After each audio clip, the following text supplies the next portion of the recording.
అందరికీ నమస్తే.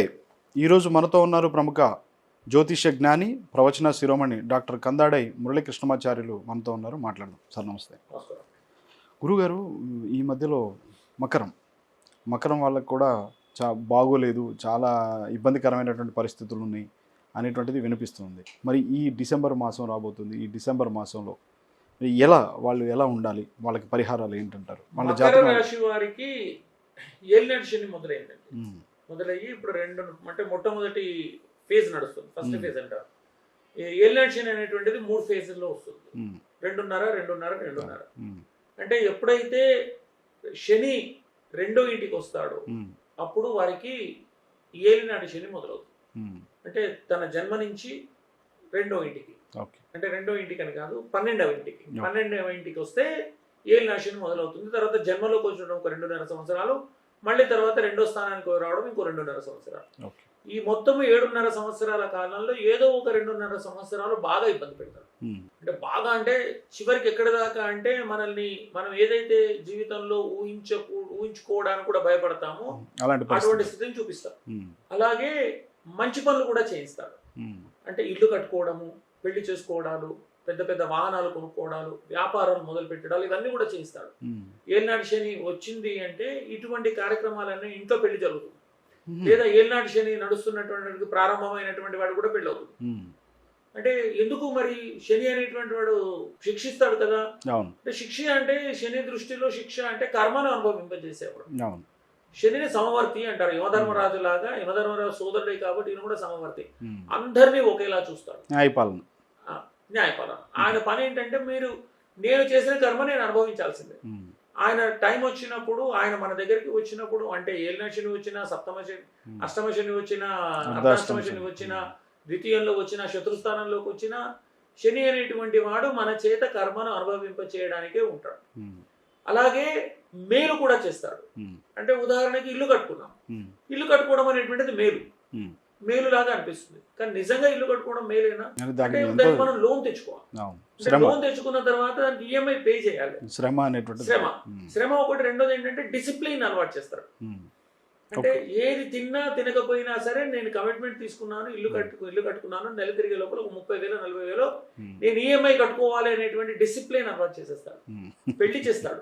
పెళ్లి చేసిన తర్వాత అప్పటిదాకా అక్కడిక్కడ తిరిగేటువంటి వాళ్ళు కూడా పెళ్లి అయిన తర్వాత బాధ్యతతో కుటుంబం ఏర్పడుతుంది. ఆడపిల్లలకైతే భర్త వస్తాడో, మగవాళ్ళకైతే భార్య వస్తుంది. కాబట్టి వీళ్ళేంటంటే కుటుంబాన్ని ఏర్పరచుకొని మళ్ళీ ఒక ప్లానింగ్ అనేది చేసుకొని ఒక బాధ్యత ప్రకారం నడుస్తుంటారు. సంతానం కలుగుతుంది. సంతానం కలిగినప్పుడు కూడా, సంతానం కలిగిందంటే వీళ్ళిద్దరు బరువు బాధ్యతలు అనేవి పెరుగుతాయి. పెరిగినప్పుడు ఏంటి, వీళ్ళు కొన్ని త్యాగాలు చేయాల్సి వస్తుంది. అంటే ఇవన్నీ కూడా ఏంటంటే శని వచ్చాడు అనడానికి సూచన అనమాట. వీటన్నిటి వల్ల ఏమవుతుందంటే శని మనల్ని ఒక అక్రమమైనటువంటి మార్గం నుంచి సక్రమమైనటువంటి మార్గం మీదకి తీసుకువస్తాడు. అలాగే ఇది జీవితం, అబ్బాయి ఎందుకు కొన్నాంరా బాబు ఇల్లు ఇప్పుడు అనిపిస్తుంది. కానీ ఇల్లు అనేటువంటిది మనం కొంచెం కష్టపడి ఒక 5 సంవత్సరాలు 10 సంవత్సరాలు కష్టపడి ఈఎంఐ కడితే ఈ లోపల మనకి జీతంలో ఇంక్రిమెంట్ వస్తుంది, మనం లైఫ్ లో ఎదుగుతాము, కుటుంబంలో మార్పులు వస్తాయి, స్థిరాస్తి కింద మిగిలిపోతుంది. అంటే మనకు ఒక ఆస్తిని సంపాదించి పెట్టాడు. ముందు ఏంటంటే ఎందుకురా బాబు ఇల్లు కొనుక్కున్నాము, ఎందుకురా బాబు పెళ్లి చేసుకున్నాము, పెళ్లి కాకముందు జీవితం హ్యాపీగా ఉండేది, ఆఫీస్కి వెళ్ళేవాడిని, తర్వాత ఫ్రెండ్స్ తో కలిసి వెళ్ళేవాడిని, ఇంకేదో చేసేవాడిని. ఇప్పుడు టైం కల్లా అయిపోగానే ఇంటికి వచ్చేయాల్సి వస్తుంది, లేదంటే ఫోన్లు చేస్తున్నారు. ఇవన్నీ ఇబ్బందులు కలుగుతున్నాయి కదా. ఈ ఇబ్బందులు అనేవి లేకుండా ఉండేవి కదా, ప్రశాంతంగా ఉండేవాడిని కదా. పిల్లలు పుట్టారా బాబు ఈ టైంలో ఎందుకు, అసలే కష్టాల్లో ఉన్నాము అంటే పిల్లలు వచ్చారు. అంటే ఇవన్నీ కూడా దేనికి అంటే మన జీవితాన్ని మనము ఒక సక్రమమైనటువంటి మార్గంలో, ఒక పద్ధతి ప్రకారం జీవించడానికి అనుకూలంగా ఏర్పాటు చేస్తారు. క్రమశిక్షణ ఏర్పాటు చేస్తారు. అలాగే కష్టము కూడా, అంటే కర్మను ఖచ్చితంగా అనుభవించాలి. ఇది ఒక్కటి నేర్చుకోవాలి. కర్మను అనుభవిస్తాను, కానీ నేను చేసే ఏ పనిని కూడా మానకుండా ఉండేటట్టు చెయ్యి స్వామి నాలి. సామాన్యంగా ఎలా ఉంటుంది అంటే మనకి ఏదైనా కష్టం రాగానే ముందు పనులు చేయడం మానేస్తాం. అంటే టెన్షన్ తోటి బుర్ర పని చేయదు, ఏమీ తోచదు, సమస్యలన్నీ ఒకటేసారి మన మీదకి దాడి చేసినట్టుగా కనపడుతుంటాయి. ఎక్కడికి వెళ్ళాలో తెలియదు. ఎవరిని అడిగినా మనల్ని ఒక రకమైనటువంటి చూపుతో చూస్తూ ఉంటారు, ఏదో మాట్లాడుతుంటారు. ఇవన్నీ వచ్చినప్పుడు మనకు బుర్ర పని చేయదు. బుర్ర పని చేయనప్పుడు పని చేయడం ఆపేస్తాం. పని చేయడం ఆపేసినప్పుడు కష్టాలు పెరుగుతాయా తగ్గుతాయా? కష్టాలు ఇంకా పెరుగుతాయి. కాబట్టి ఏంటంటే స్వామి నేను కర్మను అనుభవించడానికి సిద్ధంగా ఉన్నాను. నీవు నాకు యాక్సిడెంట్ చేసావు, ఒక కింద పడ్డా పనాకూడదు. నీవు అవును. నన్ను కర్మ అనుభవించడానికి నాకు కాలికి దెబ్బ తగిలించావు, లేదా ఇంకేదో ఆరోగ్యం పాడు చేయించావు. మంచం మీద కూర్చున్నావు, మంచం మీద కూర్చుంటే వర్క్ ఫ్రమ్ హోమ్ ఇవ్వరాదా? అవును. దానివల్ల శిక్షణ అనుభవిస్తున్నాను, ప్లస్ నేను నా పని నేను చేసుకోవాలి, నా కుటుంబాన్ని చూసుకోవాలి, అవును. అలాగే నేను ఇచ్చినటువంటి కమిట్మెంట్స్ అన్ని ఫుల్ఫిల్ చేసుకోవాలి కదా, అది కూడా నాకు ఇవ్వు అని చెప్పాడు కదా. అంతేగాని కాలు నొప్పి తగ్గిపోవాలి, నాకు శిక్ష కూడదు అనకూడదు. ఎందుకని ఇప్పుడు శిక్ష వద్దంటే తప్పిస్తాడు, కానీ దీనికి మళ్ళీ వడ్డీతో సహా పే చేయాల్సి వస్తుంది. ఎందుకు? అదేదో శిక్ష ఇప్పుడే తీసుకుందాము, ఇప్పుడు అనుభవిద్దాము. 6 నెలలు, సంవత్సరము, 7.5 సంవత్సరాలు కదా, 7.5 సంవత్సరాలు, 2.5 సంవత్సరాలు భయంకరమైనటువంటి కష్టాలు చూపిస్తారు.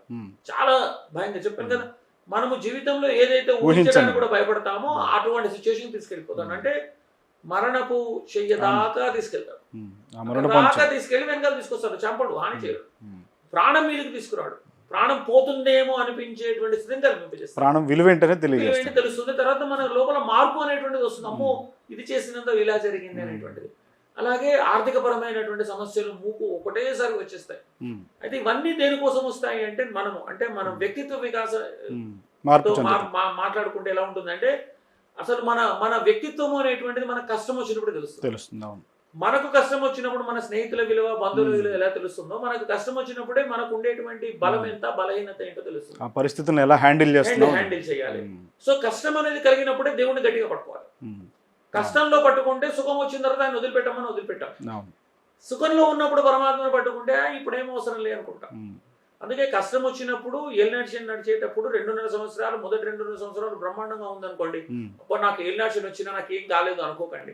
ఎందుకంటే అది 2వ ఫేజ్ లోనో 3వ ఫేజ్ లోనో ఆయన ఒకసారి గట్టిగా నెత్తిపైన ఒకటి ముట్టకాయ వేసాడు అంటే మనం లేవడం అనేటువంటిది ముప్పేట దాటే జరుగుతుంది. ఎందుకంటే మామూలుగా మిగతా గ్రహాలు అనుకూలంగా ఉండకుండా ఉండేటువంటి రాహు కేతువులు ఎప్పుడు కూడా, కేతువు కొంచెం సాత్వికుడు, ధర్మబద్ధమైనటువంటి వాడు, ఆధ్యాత్మిక చింతన కలిగించేటువంటి, కానీ రాహు పాపగ్రహం, అలాగే కుజుడు పాపగ్రహం.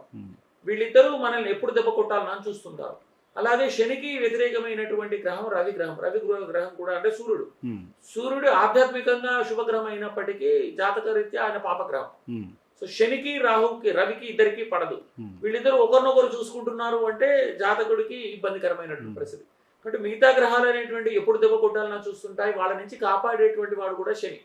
ఇప్పుడు శని కూడా కోపంగా ఉన్నాడు, మన మీద ఆగ్రహంగా ఉన్నాడు అంటే, ఆగ్రహంగా ఉన్నప్పుడు మిగతా గ్రహాలు వచ్చేసి ఆయన మీద కొంచెం ఆజ్యమేస్తే, ఇంకొంచెం స్వాహాకారాలు చెప్తే శనికి ఇంకొంచెం ఆగ్రహం పెరుగుతుంది. కాబట్టి మిగతా గ్రహాలని నిగ్రహించాలన్నా, వాటి యొక్క అనుగ్రహం కావాలన్నా శని గ్రహం యొక్క అనుగ్రహం అనేటువంటిది మనం పొందాలి. కాబట్టి ఏలినాటి శని వచ్చిందని భయపడాల్సిన అవసరం లేదు. మనము తులారాశి వారికి చెప్పుకున్నాం. సుందరకాండ పారాయణం అనేటువంటిది ఏలినాటి శని జరిగేటువంటి వాళ్ళకి ఒకసారి సప్తసరికి అవకాశం ఉంటే ప్రతి సంవత్సరం 7.5 సంవత్సరాలు వాళ్ళకి శని ఇబ్బంది కలుగుతుంది కాబట్టి, దోషం ఉంటుంది కాబట్టి, సంవత్సరంలో ఒకసారి ఒక 68 రోజులు సుందరకాండ పారాయణం, సప్తసంఖ్య పారాయణం చేయించుకుంటే 7 సంవత్సరాలు, అంటే 7 సార్లు సుందరకాండ పారాయణం పూర్తవుతుంది. ఇలా చేసుకున్నందువలన రాబోయే కాలంలో కూడా శని వలన ఎటువంటి ఇబ్బంది కలగదు, శాంతి ఉంటుంది, సంపూర్ణంగా శాంతిస్తారు. సంపూర్ణంగా శాంతిస్తే తర్వాత, అంటే నాకే కాకుండా నేను అలా చేసుకున్నందువలన నా కుటుంబంలో ఉండేటువంటి వాళ్ళందరికీ కూడా శని ఆయన సంతృప్తి చెంది మిగతా వాళ్ళందరినీ కూడా చాలా జాగ్రత్తగా చూసుకుంటాడు. అంటే కర్మను అనుభవింపజేస్తాడు, మనం చేయవలసినటువంటి పనులన్నీ కూడా చేస్తాడు.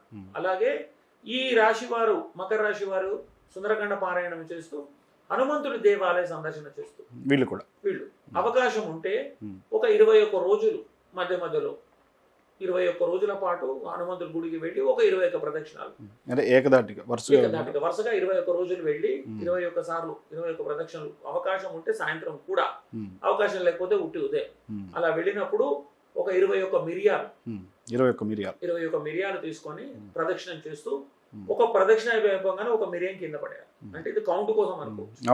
దీని వెనకాల ఇంకొక రహస్యం ఏంటంటే, మనం హనుమంతుడికి ప్రదక్షిణ చేసేటప్పుడు హనుమంతుడి మొహం చూడకూడదు, హనుమంతుడి పాదాలు చూస్తూ ప్రదక్షిణ చేయాలి. ఇలా మిరియం వేసినందువల్ల ఏమవుతుంది అంటే, స్వామికి సమర్పించినట్టు అవుతుంది. స్వామికి మిరియం ఏం చేస్తుంది? ఘాట్ వస్తుంది. ఘాట్ వచ్చినప్పుడు మామూలుగానే కపి, ఆయన మామూలుగానే వానరం కాబట్టి ఇంకొంచెం గాఢ తగిలితే ఇంకొంచెం ఎక్కువ కుడతాడు. ఆయన కాళ్ళ కింద శని ఉంటాడు, శనికి ఇంకొంచెం పీడ కలుగుతుంది. నీ భక్తుడిని ఏం చేయను అని మాట ఇస్తాడు.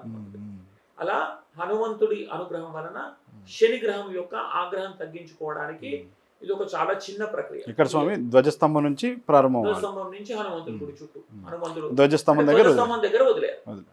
అంటే పద్ధతి ప్రకారం ఏంటంటే హనుమంతుడి గుడిలో ధ్వజస్తంభం ఉండదు. అవును. కానీ ఉంటే మాత్రం మనం ఏం చేయలేం, కానీ ఉండకూడదు కూడా. అవును. సరే, ఎదురుగా దాని ఎదురుగా అంటే ఒంటే ఉంటుంది, అంటే వాహనం లాగా ఉంటుంది.